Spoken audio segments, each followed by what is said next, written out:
आदेश आदेश, जय माता दी। आज मैं आपको बंगलामुखी के विषय में बता रहा हूं। बहुत से लोगों ने बोला बंगलामुखी के बारे में बताओ, तो मैं बता रहा हूं क्योंकि मैं ये कर चुका हूं और ये पूरे अनुभव के साथ मैं आपको बताऊंगा कि क्या मेरे साथ हुआ, कैसे हुआ और क्या करना चाहिए। हर चीज आपको बताऊंगा और मैंने कैसे शुरू की थी। तो बंगलामुखी जो है तो श्रीकुल की विद्या है, ठीक है।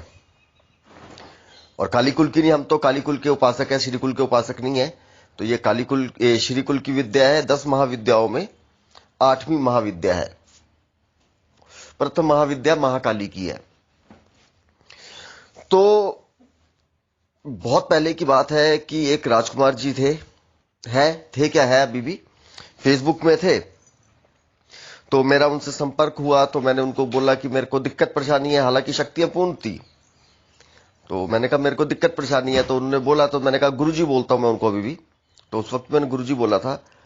मैंने कहा, तो बोलते कि ऐसा है विशाल, आप बंगलामुखी करो। तो मैंने कहा ये बंगलामुखी क्या है? तो उन्होंने बताया कि ये 10 महाविद्याओं में से ऐसी विद्या है, इसको करने के बाद आपके सारे कष्ट दूर हो जाएंगे। तो हमने कहा जी करवा दीजिए। तो उन्होंने मुझे यंत्र का उस टाइम बोला था, 1000 रुपए खर्चा बोला था और यंत्र उन्होंने मुझे भेज दिया। अब यंत्र भेज दिया मेरे पास, उन्होंने तो एड्रेस मांगा, मैंने भेज दिया। मुझे क्या पता था कि वो यंत्र भेज देंगे। और उस वक्त मेरे पास देने के लिए 1000 रुपए भी नहीं थे। तुम लोग विश्वास मानोगे कि मुझे आज से 4 महीने पहले याद आया कि मैंने उस यंत्र के पैसे देने हैं और मैंने उनको 1000 से थोड़ा ज्यादा ही पैसे डाल दिए। तो उन्होंने मुझे बताया कि इस विद्या को करने के लिए अब उन्होंने मुझे मंत्र भेज दिया, ओम सर्वदुष्टानाम वाचम मुखम पदम स्तंभम वाला। अब मैं सब कुछ बोलूं, सर्वदुष्टानाम में आऊं, मेरे से वो सर्वदुष्टानाम वो शब्द बोला ही नहीं जा रहा था। उन्होंने मुझे वॉइस भी कर दिया। मैंने कहा गुरुजी मैं नहीं बोल सकता हूं।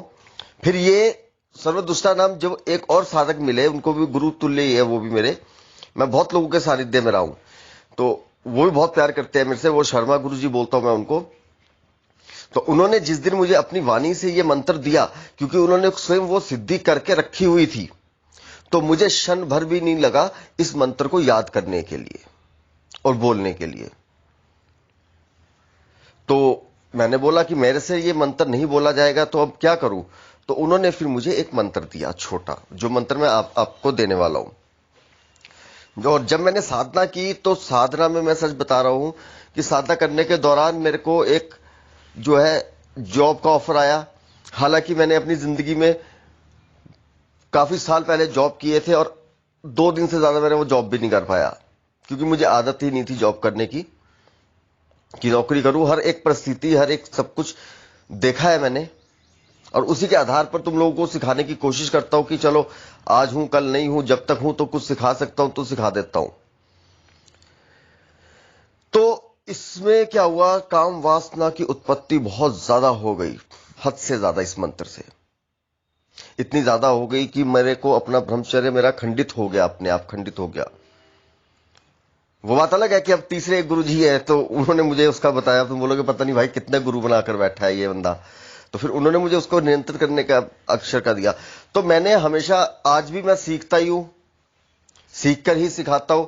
आज कोई भी मुझे बोलता है, यूट्यूब से भी कोई आ जाएगा, चाहे वो बड़ा यूट्यूबर है छोटा यूट्यूबर है, कोई फर्क नहीं पड़ता है, ज्यादा फैन फॉलोइंग नहीं है, वो बोलेगा कि मुझे कुछ आता है, तो मैं बोलता हूं भाई मुझे सिखा दे। ठीक है, सीखना ही जीवन का परम कर्तव्य है। अब लोग मुझसे पूछते हैं साधना कब तक चलेगी? अरे साधना तो तब तक चलती है जब तक सांस है साधकों की। जब तक जी रहा हूं तब तक साधना ही चलती रहेगी। तो इसमें क्या हुआ, फिर मेरे को जो है, मैंने मंत्र जो जाप किया, तो उसके बाद मेरे को क्या है, मां बंगलामुखी का दर्शन हुआ।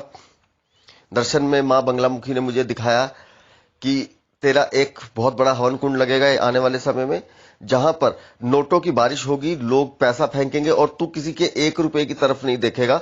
और आज वो कहीं ना कहीं सब कुछ पूरा होने जा रहा है। तो मैं भी चाहता हूं कि तुम लोग भी अपना जीवन बदलो। तुम्हें साधना दे रहा हूं, मंत्र दे रहा हूं, विधि बता रहा हूं। सबसे पहले हल्दी की गांठ ले लें या हल्दी की माला ले लें। हल्दी की माला ले लो, गांठ रहने दो। हल्दी की माला लेनी है और पीली हल्दी, ठीक है, आती पीली हल्दी के 100-110 रुपए की आएगी। उसको सिद्ध करने की विधि हमने बताई हुई है, कैसे विधि को सिद्ध करना है। और ये मेरा जिंदगी का सबसे पहला मंत्र था शायद। हाँ, यही था मेरा सबसे पहला मंत्र जो मुझे मिला था।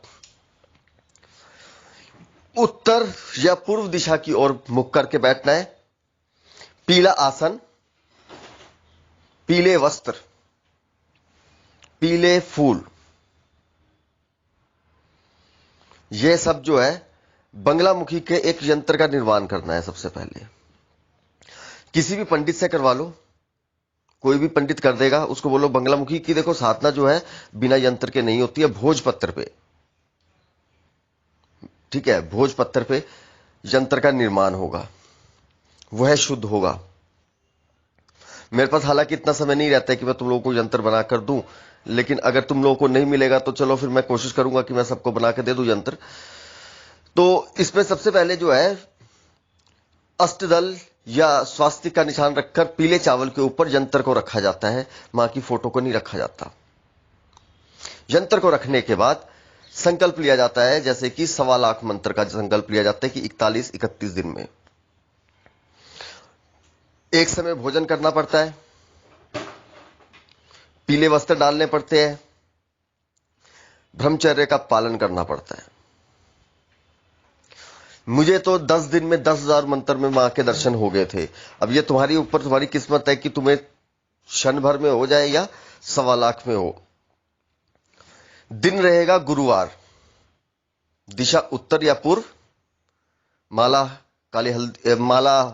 पीली हल्दी की, मां बंगलामुखी का यंत्र, पीले फूल यंत्र को अर्पण करने हैं, पीले चावलों के ऊपर यंत्र को स्थापित कर देना है। क्योंकि मैं थोड़ा सोच सोच के बोल रहा हूं, क्योंकि मेरे को बहुत साल हो गए ना किए हुए को, तो मैं थोड़ा सा भूल ना जाऊं या कुछ गलत विधि ना दे दूं तो मां मुझे कभी भी क्षमा नहीं करेगी। और मंत्र है ओम हलीम बंगलामुखी स्वाहा, ओम हलीम बंगलामुखी स्वाहा, ओम हलीम बंगलामुखी स्वाहा। यह मंत्र का जाप करना है आपने, और इसके बाद मां बंगलामुखी स्वयं आपको दर्शन देगी। मेरे को तो दिए तो आपको भी होंगे और आपका भी भाग्य बदलेगा। तो ये मंत्र में मैं एक बात बता देता हूं, बहुत ही खतरनाक और विस्फोटक ऊर्जा है, बहुत ज्यादा, बहुत सोच समझ के करना। ये शौक शौक में अपनी ऐसी तैसी मत करवा लेना, क्योंकि बंगलामुखी स्तंभन की देवी है, सबसे पहले खुद का स्तंभन करती है। जैसे मेरे पास एक व्यक्ति आए, उन्होंने फोटो भेजा, मैंने कहा आप हिमाचल में किस मंदिर में गए थे? तो सज्जन ने बोला कि मैं बंगलामुखी के मंदिर में गया था। तो मैंने कहा वहां पर आपने कोई हवन किया? कहते हवन करा। और मैंने कहा उसके बाद आपको ठंड लगी? कहते मुझे इतनी ठंड लगी कि मेरे को कंबल में, लोगों ने गाड़ी में कंबल डाल दिया। अब मैंने पूछा उनसे, मैंने कहा किस लिए आपने हवन किया था? कहते अज्ञात शत्रु के लिए। और मैंने कहा मेरे पास आप किस लिए आए? कहते कि अज्ञात शत्रु मेरी 3 दिन पहले ट्रक निकाला था, अभी इंश्योरेंस भी नहीं थी, नंबर भी नहीं था, कुछ भी नहीं था, चोरी हो गया, तो मैं चाहता हूं कि वो मुझे वापस मिल जाए। तो समझे, अगर इन चीजों में गलत संकल्प ले लिया जाता है तो अब उस व्यक्ति ने, सज्जन ने क्या किया, उन्होंने तो लिया अपने अज्ञात शत्रु के लिए, भगाने के लिए, लेकिन संकल्प जो था वो गलत हो गया और अज्ञात शत्रुओं का आमंत्रण हो गया। इसीलिए ये जो बंगलामुखी है, इसको बड़े बड़े साधक भी जो जानकार होते हैं इससे पंगा नहीं लेते हैं। हालांकि मैं भी यहां तक, मैं भी बंगलामुखी नहीं करना चाहता हूं, मैं भी नहीं करता हूं बंगलामुखी का, क्योंकि बंगलामुखी के साधक जो है वो बहुत कम है, आडंबरवासी ज्यादा है। और दूसरी बात है कि हम लोग जो है साधना, अब हमारे अघोर में जो साधना होती है बंगलामुखी की, वो तो अलग है ना। वो तो मैंने जैसा बताया था काक की कुतिया, हमारे तो फिर बबराटी मंत्र चलते हैं ना अघोर में, तो उसमें वो अलग है। लेकिन उस विधान को आप लोग नहीं कर सकते, आप लोग यही कर सकते हैं सिर्फ। तो इस साधना को करो, लेकिन बिना यंत्र के करने की गलती मत करना, ठीक है? क्योंकि जो भी नकारात्मक शक्तियां होगी वो यंत्र में आ जाएगी। और उसके बाद जो है यंत्र को अपने घर में स्थापित कर दे और माला का विसर्जन कर दे। इसमें मार्जन तर्पण बहुत कुछ होता है, ठीक है? लेकिन इस मंत्र के साथ आपको ज्यादा कुछ करने की जरूरत नहीं पड़ेगी। समय रहते दूंगा, उन सबकी जानकारी भी दूंगा आपको, ठीक है? आदेश आदेश, जय माता दी।